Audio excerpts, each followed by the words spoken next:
Eu queria convidar aqui o pregador Lucas. É um jovem que congrega aqui, é bênção de Deus.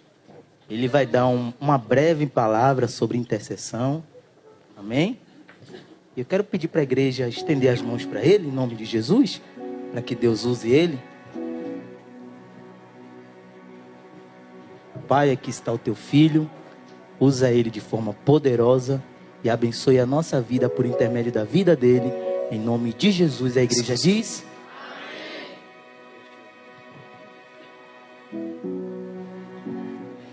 Queridos, paz do Senhor Jesus. Por favor, abra sua Bíblia comigo. Primeira carta de Paulo a Timóteo, capítulo 2. Atos dos Apóstolos, capítulo 7. Queria externar minha gratidão ao pastor João, à pastora Cristina, ao presbítero Mateus, por essa oportunidade. Creio que esse seminário está sendo um divisor de águas em nossas vidas. Amém? Eu vou ser breve em minhas palavras, porque o que vem após mim é maior que eu. Atos dos Apóstolos, capítulo 7, versículo 1. Quem achou, diz amém. Quem puder, por favor, fique de pé para fazermos a leitura.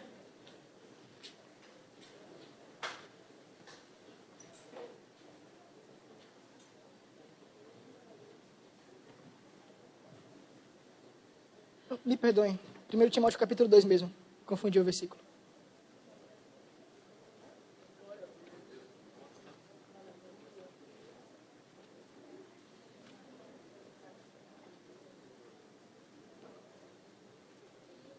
Primeiro Timóteo capítulo 2, versículo 1. Assim está escrito. Exorto-te que, antes de tudo, se façam súplicas, orações, intercessões e ações de graças por todos os homens. Amém? Quem se levantou, por favor, pode se sentar. Queridos, esse seminário estamos nos aprofundando no conhecimento da intercessão. Nós sabemos que a intercessão é um tipo de oração, um diálogo com Deus, em que uma pessoa pede, intercede a Deus a favor de outra pessoa. A intercessão deve fazer parte da vida cotidiana cristã. Os cristãos devem interceder a favor de seus amigos, familiares e também por pessoas que não estão em seu ciclo social. Queria aproveitar o ensejo e me direcionar um pouco ao que se refere aos níveis de profundidade na oração. Somos seres espirituais. E um ser espiritual se conecta com seu Criador através da oração. Um tempo de oração elimina os ruídos de quando Deus fala conosco. Quanto mais oramos, mais temos certeza do que Deus quer. Há 3 níveis de profundidade na oração. O primeiro deles é o nível do corpo. É quando a pessoa faz uma oração querendo uma resposta imediata de Deus. É aquela oração de poucos segundos, quando a gente desenrola um rolo de pedidos ao Senhor. Quando a gente apresenta o nosso catálogo de pedidos a Ele. É um nível mais superficial de aproximação com Deus. O negócio fica barril, fica difícil, quando a gente quer pedir no varejo para agradecer no atacado. Muitas vezes nós pedimos a Deus coisa por coisa, bênção por bênção. Mas quando vamos agradecer, nós geralmente dizemos: Senhor, te agradeço por todas as bênçãos que o Senhor colocou na minha vida. É por isso que Tiago disse na sua carta, capítulo 4, versículo 3, que nós não recebemos o que pedimos porque pedimos mal. O segundo nível é o nível da alma, é o nível das emoções, quando nós já temos um certo tempo de dedicação ao Senhor.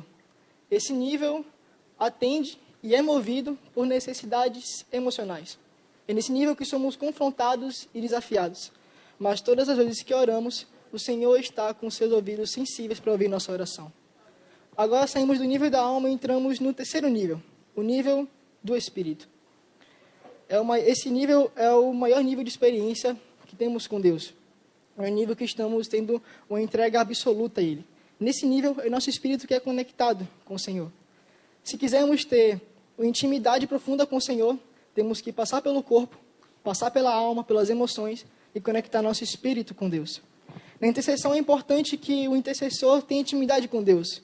Imagina se um estranho viesse até você e te pedisse um favor. Do nada. Você está na rua, chega alguém, te pede um favor. Claro, você vai achar estranha a situação. Mas imagina se algum conhecido teu, algum íntimo, fosse até você e fizesse o mesmo pedido.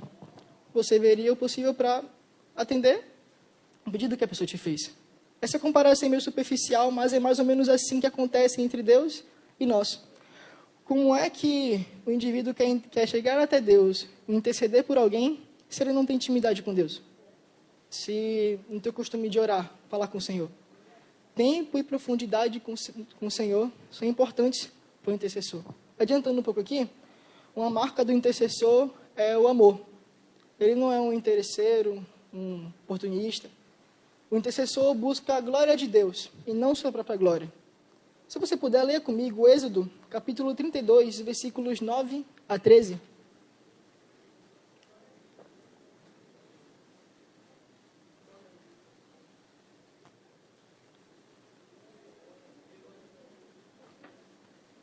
Êxodo 32, versículos 9 a 13. Assim está escrito. O Senhor disse ainda a Moisés: Tenho visto esse povo, e eis que é povo teimoso. Agora, pois, deixe-me para que se acenda contra eles o meu furor, e eu os consuma. E de você farei uma grande nação. Porém Moisés falou ao Senhor, seu Deus, dizendo: Ó Senhor, por que se acende a tua ira contra o teu povo, que tiraste da terra do Egito com grande poder e forte mão? Porque deixar que os egípcios digam: Ele os tirou de lá com más intenções, para matá-los nos montes e para eliminá-los da face da terra. Deixa de lado o furor da tua ira, e muda de ideia quanto a este mal contra o teu povo. Lembra-te de Abraão, de Isaque e de Israel, teus servos, aos quais por ti mesmo juraste, dizendo: Multiplicarei a descendência de vocês como as estrelas do céu, e toda essa terra de que tenho falado. Eu a darei a sua descendência, para que a possuam por herança eternamente. Nesse recorte, a Bíblia nos mostra o episódio em que os hebreus fazem um bezerro de ouro e o adoram. Não vou me aprofundar na história. Moisés estava no Monte Sinai e Deus, vendo como aquele povo era teimoso e tinha se desviado de sua direção, queria destruí-lo e fazer um novo povo, começando por Moisés. Agora, será que parou para pensar o tamanho da honra que Moisés teria? Imagina Deus fazer um novo povo, começando por você.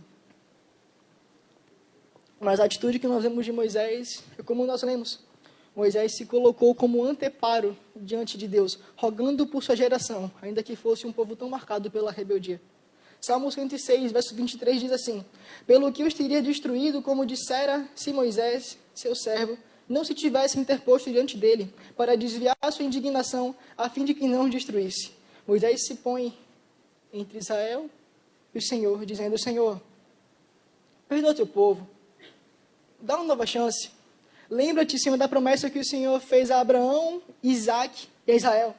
O intercessor é aquele que se coloca diante da situação e diante de Deus. O povo israelita estava diante de toda aquela transgressão, mas mesmo assim estava Moisés ali intercedendo. Note que é um intercessor para um povo, porque basta um intercessor que tem intimidade com Deus para interceder para Deus mudar o quadro, o cenário de toda uma nação. Agora, se isso acontece com um intercessor, imagina com a quantidade que tem aqui. Deixa eu contar uma coisa que aconteceu comigo esses dias. A semana retrasada, durante uma aula, um professor meu falou sobre como nós enxergamos as pessoas. Não foi aquele sermão de professor, não. Acho que ele acabou tocando no ponto sobre empatia. Ele fez uma pergunta que me fez olhar para dentro de mim e procurar uma resposta. O que ele falou foi mais ou menos isso. Ser gentil, estender a mão, olhar bem, ter empatia com um amigo, familiar, ou até um desconhecido é fácil. Mas se você soubesse que a pessoa que está na sua frente é um assassino, um ladrão, ou, Deus o guarde, alguém que matou alguém da sua família, você teria o mesmo comportamento diante dessa pessoa? Eu vou beber água aqui para você pensar um pouquinho.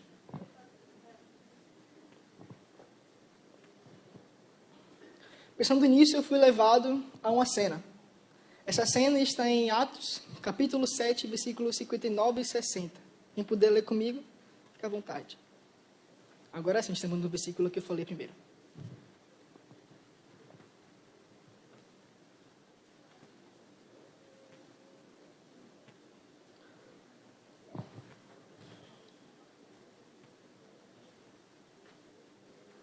Atos, capítulo 7, versículos 59 e 60, assim está escrito. E enquanto apedrejavam, Estevão orava, dizendo: Senhor Jesus, recebe o meu espírito. Então, ajoelhando-se, gritou bem alto: Senhor, não os condenes por causa deste pecado. E depois que ele disse isso, morreu. Gente, como é que um homem, enquanto estava sendo apedrejado, pede para Deus não condenar aqueles que estão matando ele? E ele não só fez isso, mas como fez gritando. Se colocarmos esse texto no original grego, nós vamos ver que o verbo que representa o grito de Estevão está como kradzó. Não sei falar direito, o negócio é português, não é grego. Kradzó.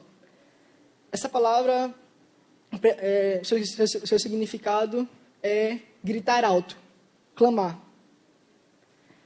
Esse verbo está lá em Marcos 10, quando um cego, ao saber que Jesus está passando ali por perto, começa a gritar: Jesus, filho de Davi, tem misericórdia de mim. Então podemos ver que esse grito não é qualquer grito, é um grito da alma, expressa uma emoção profunda. Eu fiquei pensando, pastor João, como é que o rapaz consegue orar por aqueles que estão matando ele? Mas eu obtive minha resposta no capítulo anterior, no meio do versículo 5, que diz: Então elegeram Estevão, homem cheio de fé e do Espírito Santo. Gente, quem mais daria graça para uma pessoa orar por aqueles que estão matando ele, senão Deus? Só a graça faz isso. Até na hora da morte, Estevão estava orando, e ainda por cima por aqueles que estavam matando ele. É como Paulo disse no versículo que nós lemos no início: Antes de tudo, peço que façam intercessões, súplicas, orações, intercessões e ações de graças em favor de todas as pessoas. Ei, a intercessão não é só você se direcionar aos seus amigos, familiares, pessoas que estão no seu ciclo social ou não. Mas intercessão é você também interceder por aqueles que estão jogando pedra em você. Que venhamos nesse seminário nos aprofundar na intercessão e aderir a essa base em nossas vidas. A oração não muda Deus, ela muda você. Receba essa palavra em nome de Jesus.